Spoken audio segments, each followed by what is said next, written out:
할렐루야. 아멘. 네. 약 15년 전 전에 성동 구치소였죠.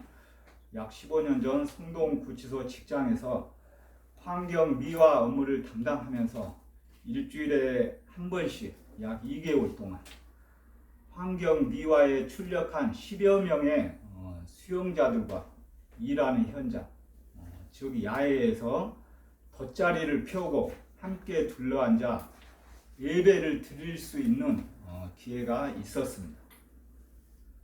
찬양 인도와 기도는 제가 하였지만 설교는 출력 수용자 중에 목사님이 계셔서 그 목사님이 설교를 하였습니다. 시멘트 콘크리트 맨바닥에 돗자리를 펴놓고 비록 화려한 장소와 교회에서 예배를 드리지는 않았지만 예배에 임하는 수용자들의 모습은 마치 사슴이 시냇물을 찾기에 갈급한 것처럼 예배에 임하는 자세가 영적 기갈을 채우려는 갈급한 모습을 제가 보게 되었습니다. 이렇게 가까이서 수용자들과 함께 예배 드리며 예배에 임하는 수용자들이 영적 갈급함을 해소하며 예수님을 조금씩 알아가는 모습을 보았습니다. 저는 이를 계기로 앞으로 기회가 된다면 신학 공부를 하여 수용자들에게 기도뿐만 아니라 말씀도 정확하게 전하고 싶다는 비전을 갖게 되었습니다. 특히 백석대학교 신학대학원에서 신학 공부를 하게 된 동기는 약 몇 년 전부터 지금까지 충남 천안시에 소재하는 백석대학교에서 교도관 찬양대회를 주최하여 백석대학교를 접할 기회가 있었습니다. 저도 몇 번 참석하였고 백석대학교 총장님을 비롯하여 교직원 분들께서 교도소 사역에 헌신하시는 모습을 보게 되었습니다. 제가 만약 신학 공부를 하게 된다면 백석대학교 신학대학원에서 해야겠다는 마음을 갖게 되었습니다.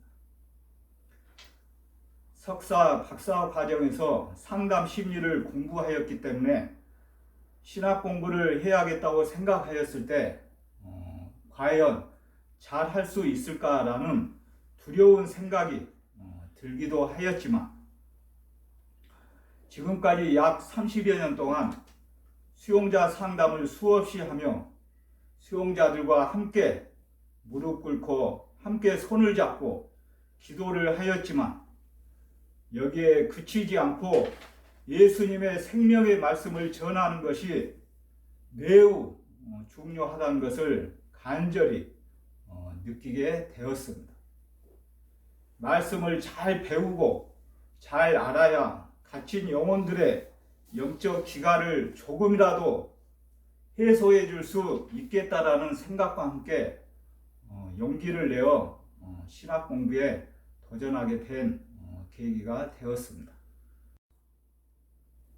저는 지금까지 신앙생활 하면서 예배를 통하여 수많은 하나님의 은혜와 사랑도 체험하였지만 거기에 못지않게 개인적으로 수많은 비전과 도전도 받게 되었습니다.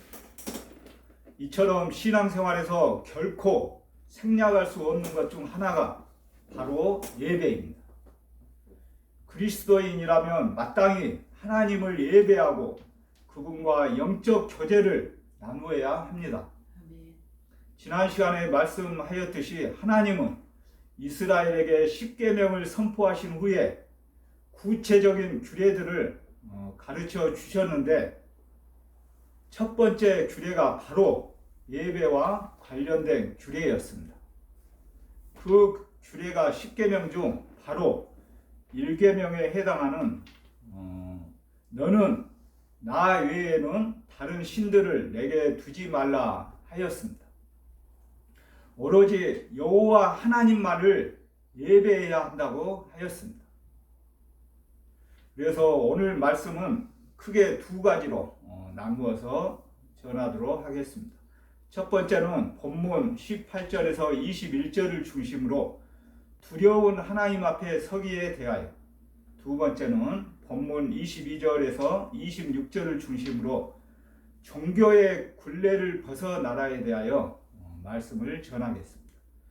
사랑하는 성도 여러분, 첫 번째는 본문 18절에서 21절을 중심으로 두려운 하나님 앞에 서기에 대하여 말씀을 전하겠습니다. 적지 않은 성도들이 예배가 하나님 앞에 서는 것이고 그분을 만나는 것이라고 말하면서도 그것이 두려운 일이라는 사실을 인식하지 못하고 있습니다. 원래 예배란 하나님의 임재 앞에 서는 것인데 하나님은 우리가 두려워하지 않을 수 없는 분입니다. 본문 18절부터 21절 말씀을 함께 읽겠습니다. 본문 18절부터 21절 말씀을 함께 읽겠습니다. 시작. 뭇 백성의 우레와 번개와 나팔 소리와 산의 연기를 본지라. 그들이 볼 때에 떨며 멀리 서서 모세에게 이르되 당신이 우리에게 말씀하소서 우리가 들으리이다. 하나님이 우리에게 말씀하시지 말게 하소서 우리가 죽을까 하나이다. 모세가 백성에게 이르되 두려워하지 말라.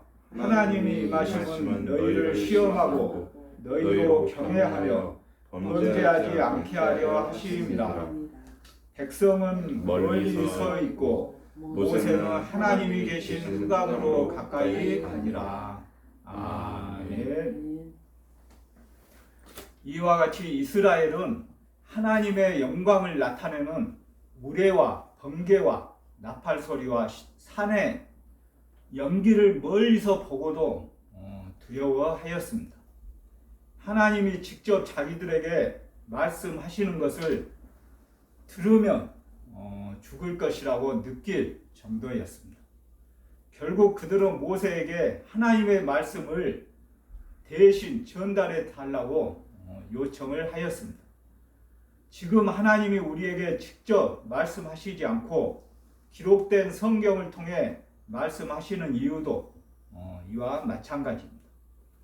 모세는 하나님이 원하시는 것은 오직 하나님을 경외함으로 죄를 범하지 않는 것임을 밝힌 후 말씀을 전달하는 사명을 감당하기 위해 다시 하나님이 임재하신 흑암으로 나아가고 있습니다. 이는 하나님의 임재 앞에 서는 것, 곧 예배의 목적이 무엇인지를 밝혀주고 그 목적을 달성하기 위해 필요한 것은 무엇인지를 알려주는 말씀입니다.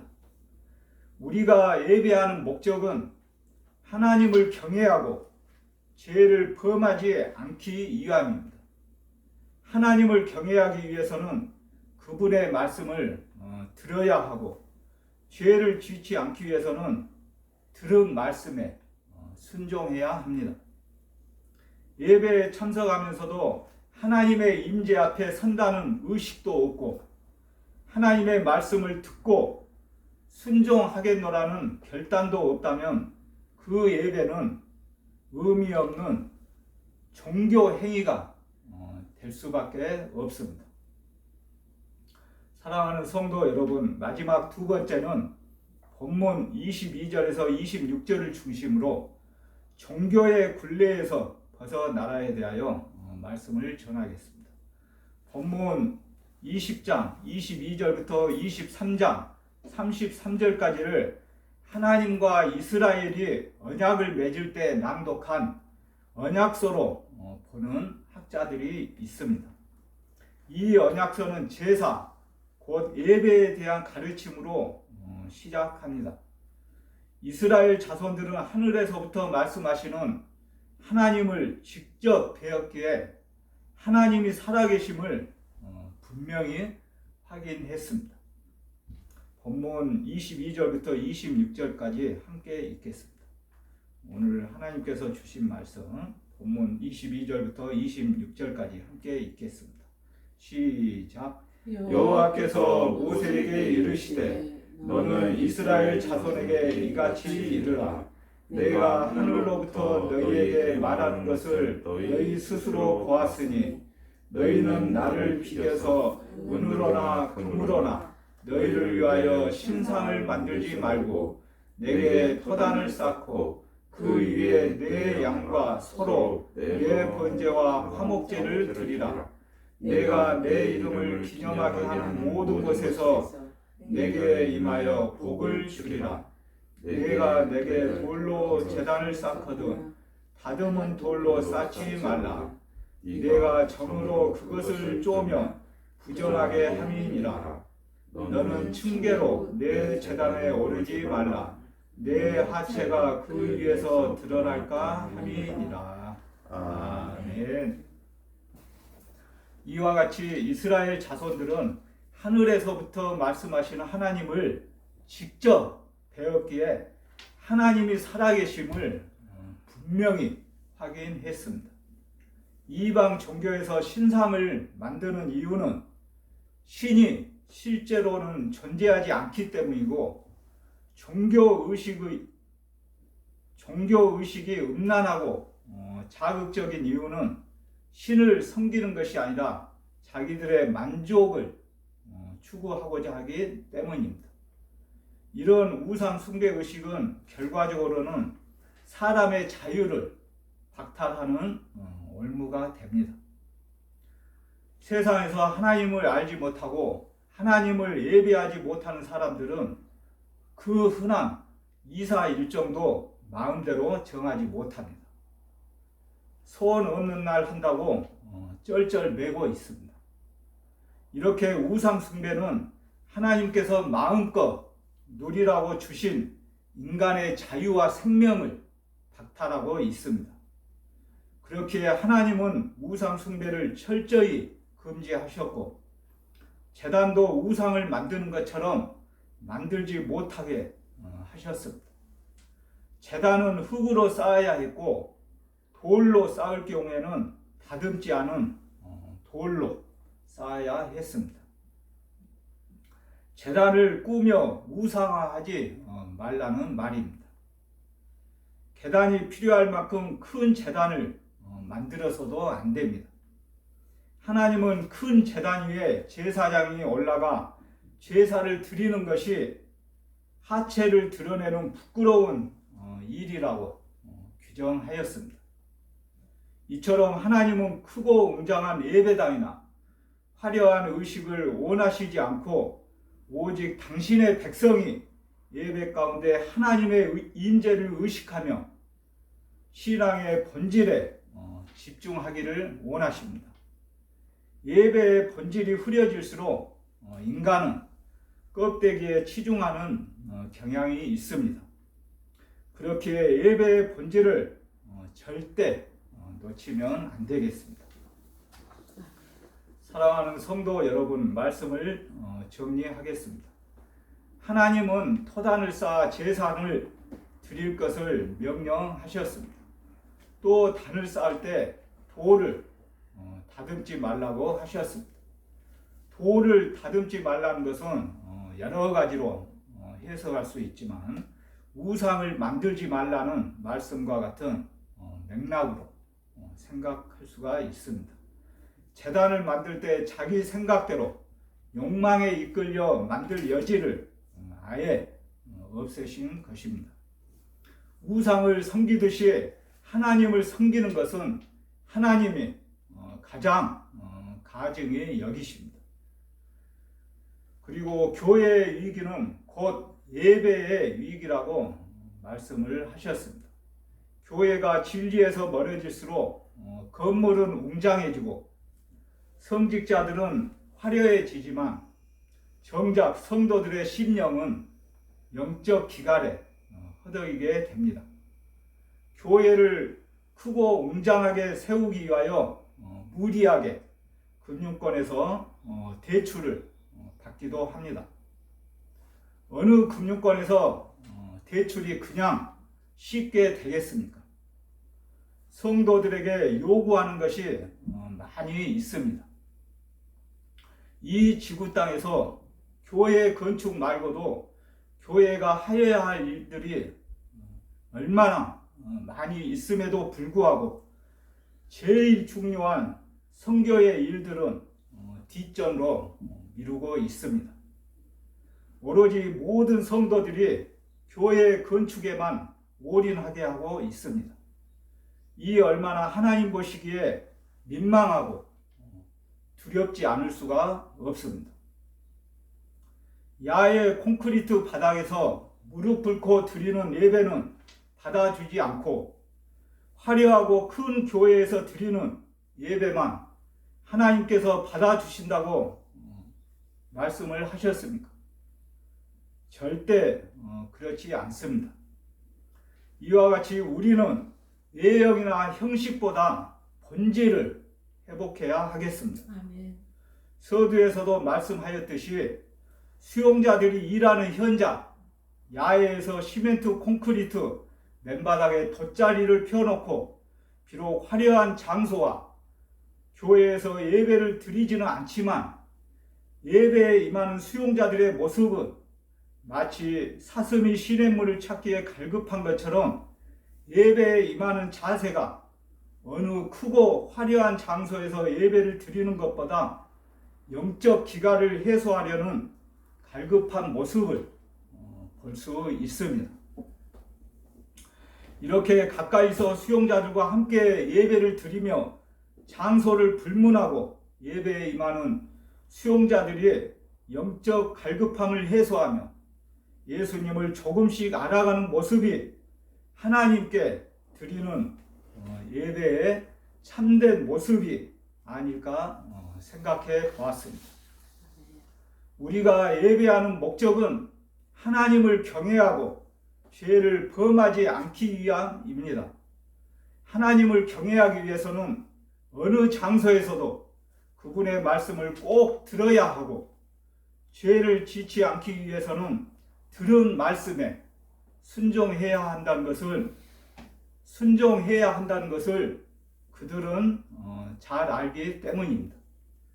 거룩하고 어미하신 하나님을 향한 경외와 예배, 그리고 은혜와 사랑이 풍성하신 하나님을 향한 감사와 사랑을 품고 하나님께 온전히 예배하기를 간절히 축원드립니다. 아멘. 아멘. 제가 기도하겠습니다. 오늘 어떻게 예배할 것인가라는 제목의 말씀에서 우리가 예배하는 목적은 하나님을 경외하고 죄를 범하지 않기 위함이고, 하나님을 경외하기 위해서는 어느 장소에서도 그분의 말씀을 꼭 들어야 하고, 더 중요한 것은 죄를 짓지 않기 위해서는 들은 말씀에 순종해야 한다는 것을 배우고 깨달았습니다.